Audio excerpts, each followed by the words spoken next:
anak-anak semuanya, apa kabar kalian pada pagi hari ini? Ibu berharap kalian semua tetap dalam keadaan baik. Nah, pada pagi hari ini kita akan kembali melanjutkan pembelajaran kita. Setelah minggu yang lalu kita sudah belajar mengenai letak, luas, dan batas wilayah Indonesia. Pada kesempatan pagi ini kita akan membahas tentang karakteristik wilayah, daratan, dan perairan Indonesia. Nah, untuk pagi hari ini kita mempunyai dua tujuan pembelajaran. Yang pertama, kalian diharapkan mampu memahami tentang karakteristik wilayah daratan Indonesia.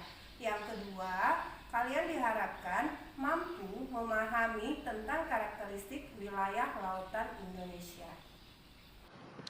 Pegunungan pada umumnya dimanfaatkan oleh masyarakat sebagai daerah perkebunan.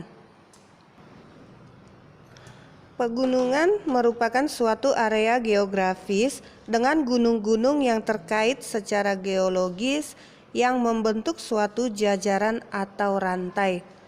Pegunungan yang dibatasi oleh dataran tinggi atau terpisah dari pegunungan lain dengan melewati punggung gunung atau lembah. Gunung adalah sebuah bentuk tanah yang menonjol di atas wilayah sekitarnya. Gunung adalah bagian dari permukaan bumi yang menjulang lebih tinggi dibandingkan dengan daerah sekitarnya. Sebuah gunung biasanya lebih tinggi dan curam dari sebuah bukit, tetapi ada kesamaan dan penggunaan sering tergantung dari adat lokal. Bentuk wilayah berikutnya adalah dataran tinggi. Dataran tinggi sering disebut dengan plato, yaitu dataran yang terletak pada ketinggian 700 meter di atas permukaan laut. Dataran tinggi terbentuk sebagai hasil erosi dan sedimentasi. Berikutnya adalah dataran rendah. Dataran rendah adalah hamparan luas tanah dengan tingkat ketinggian yang diukur dari permukaan laut adalah relatif rendah sampai dengan 200 meter di atas permukaan laut. Baiklah, kita akan lanjutkan materi kita, yaitu mengenai karakteristik wilayah perairan.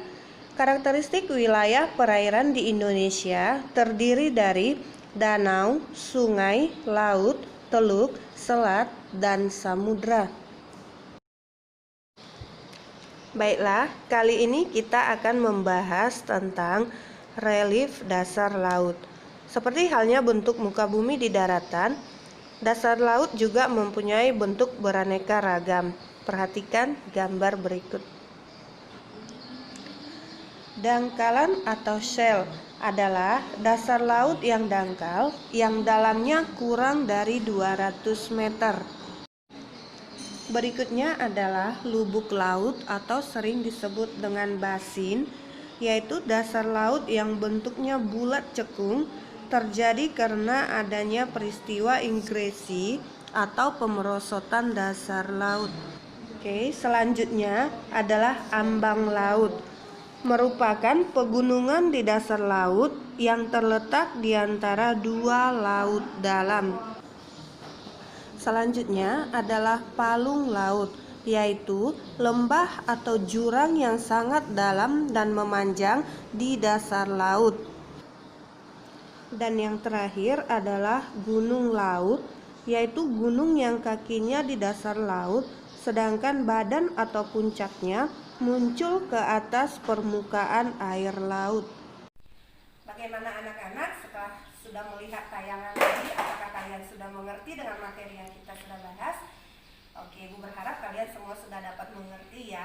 Nah, sebagai kesimpulan untuk pembelajaran kita hari ini, bahwasanya karakteristik wilayah Indonesia baik di daratan maupun di lautan itu sangat dipengaruhi oleh kondisi geologi yang terletak di antara pertemuan tiga lempeng tektonik, yaitu lempeng benua Eurasia, lempeng Samudra Pasifik, dan lempeng Samudra Indo-Australia. Karakteristik wilayah daratan Indonesia sendiri terdiri atas pegunungan, gunung, dataran tinggi, dan dataran rendah. Sedangkan karakteristik wilayah perairan darat terdiri atas danau, sungai, laut, teluk, selat, dan samudra.